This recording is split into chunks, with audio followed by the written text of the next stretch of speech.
the best lesson for me was coming back from what happened. Going to jail, losing everything, coming back and building another business. So what happens very often is that, when you make money so fast on Wall Street, you don't really build anything.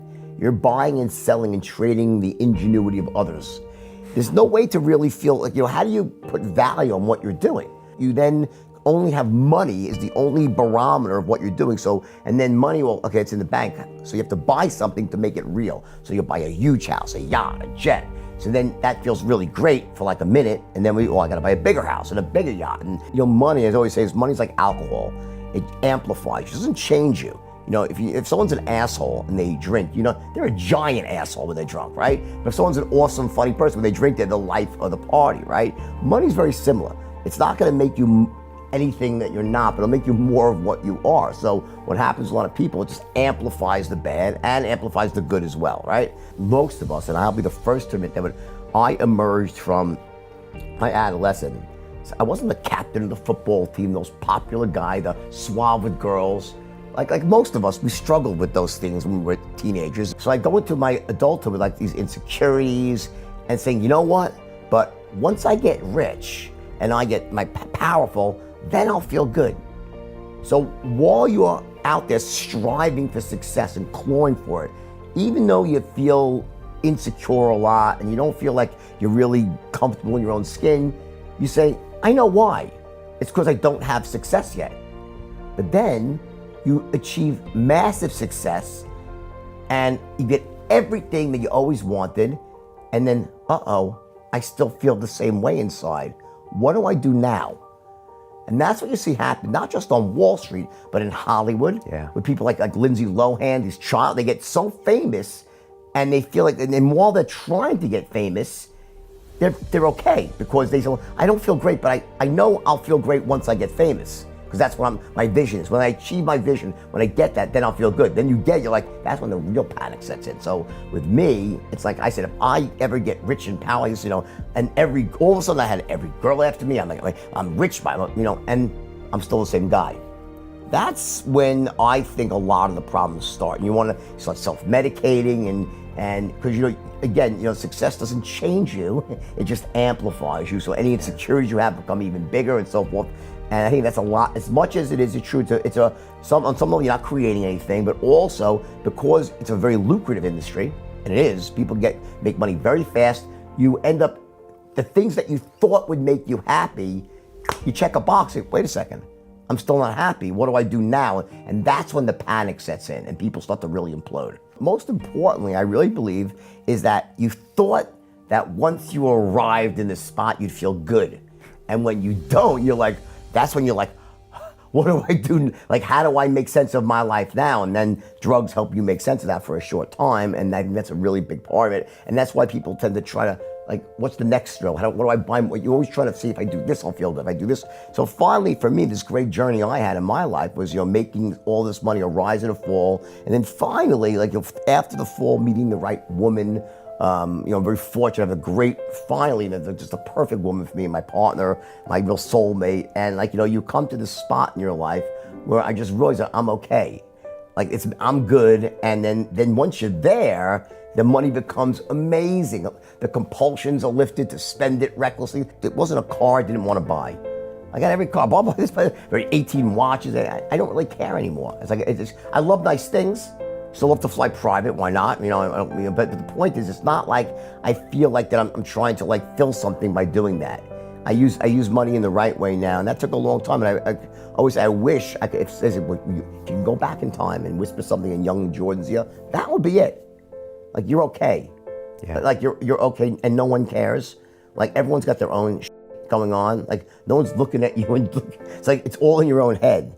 If at the end of the life you have a partner, a wife or a husband or a significant other that you really connect with and understands you and you can trust, a couple of good friends, you're doing really well in this world. I had this desire for instant gratification. It's just sort of a mentality that you want everything tomorrow. Now, looking back as a sober adult now, I'm 50 plus years old, right? What is business? What is the purpose of business? The purpose of business is to monetize the delivery of value.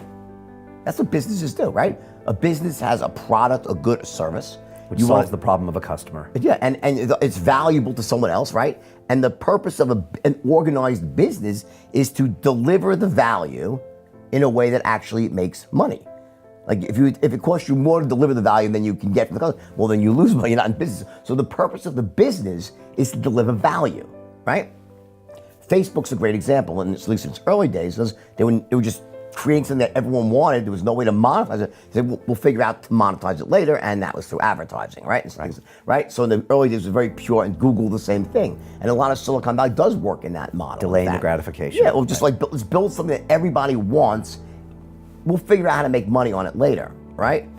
That was a mistake I made. In other words, for me, it was about how do you make money? Just make money, not let's deliver value. What I should have done is hire the best bankers and analysts out there so I can get the best products to sell and have these unbelievable products too, and then use my sales force to distribute those amazing products. Right. Instead, my sales roared ahead of my investment banking, and I ended up having a complete topsy-turvy where I had the greatest sales force in Wall Street and a terrible investment banking. So it was, and then once I got in trouble where I got but like the SEC like said, sued me civilly, right?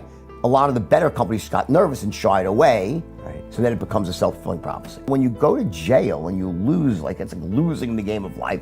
They always say, your values don't really change that easily unless a disaster happens. I was forced to re-examine my value system. My number one value in my 20s was, how do I make more money? I want to make money. I want power, money, hot women, sex, money, power, right? And I'm not alone like that in my 20s, but that was my values, right? Today, making money is not even my top 5 values, and I love money more than ever. Because I know I don't have to worry about that. If I just give value to people, I possess the skills to turn it into a profitable business. The more value I give, the more people I reach, the more money I make. I don't have to put money first. Money is the outcome of giving massive value and applying correct business principles versus waking up every day saying, how do I make more money? We should just rip people off. Maybe we should pump the stock up. Your brain is a computer, and if you ask it bad questions, it gives you some bad answers. How do I make more money? How do I make more money? Well, we could always, kind of collude with that firm over there and do this again. Now, I wouldn't do, if I had one person who ever complained, here's your money back. I don't want anyone to touch my life and not think they got 10 times a better deal from me than I got. I'm okay with that. I'd rather someone say, wow. And that's people on my platform. If you go on there, I'm happy you're free. Just check it out and just watch the comments that people say, this is ridiculous. How does he do this? How does he give this much value? Because it's like $20 a month and I should charge $200 or $300 a month. But I do it because I know I'm playing the long game. You know what? I'll get 1 million people on it. Very different story. And look at Jeff Bezos, it's a great example. Yeah. People say, how is he doing all this stuff? How is he giving away books? He was losing money. But he understood that he was providing a valuable service, and eventually, over time, you can make a lot of money like that. My thing that really drives me, honestly, is my own personal commitment to always showing up.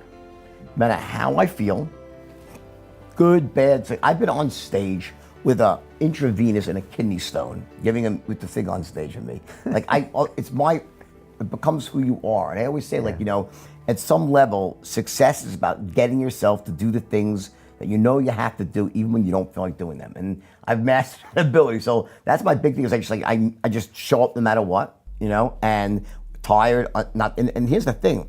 Right now, I was tired this morning. I come here, I feel great. Once we're done, it's all. You'll be tired again, yeah. And then when I'm doing it, it's awesome. The problem is the downtime. Here's the thing. You're capable of doing more, you know this. You're capable of pushing yourself more, of showing up when you have to. So much of it's in your head, and it's excuses and sort of not feeble thinking, just disempowered thinking. To think that it's all in your head. You can train yourself to be someone. I want to be known as someone that always shows up. How many more years do I really have on this earth? And 30, 35, and you start to, I'm at the point in my life where I feel very mortal. I didn't when I was younger. And because of that, I'm making it a point to enjoy every day. I'm not allowing myself to I refuse to not enjoy myself. I refuse to get caught up in this shit and the negative thinking and the small stuff, because you live once. And I spent so much time needlessly worrying from the time I was 12 to 18 that I'm not this, I'm not that. Good Lord, I always say to my wife, if I would have known when I was 14 that this would have happened, I would have felt so good at all these girls and this beautiful wife. All I want was a beautiful wife and this great, but I hurt myself. Yet, and I think a lot of people like that. And I'm at the point now I finally don't do that anymore. I love where I am now. I love where I'm going, and I'm slowly but surely reconciling, making sense of my past. It's not it's every day is just truly coming to peace with the mistakes that you've made. I never let them disempower me. Right. I learned from my mistakes, but it's trying to truly feel good about my whole life in sequence right now. I refuse to let my current days not be great, but I still do. I won't deny it. You look back and you still get a bit of pangs of what happened, and sometimes that's healthy. But the most important thing is whatever happened back then, I got how many years left. I'm going to enjoy myself and also help as many people as I can become successful.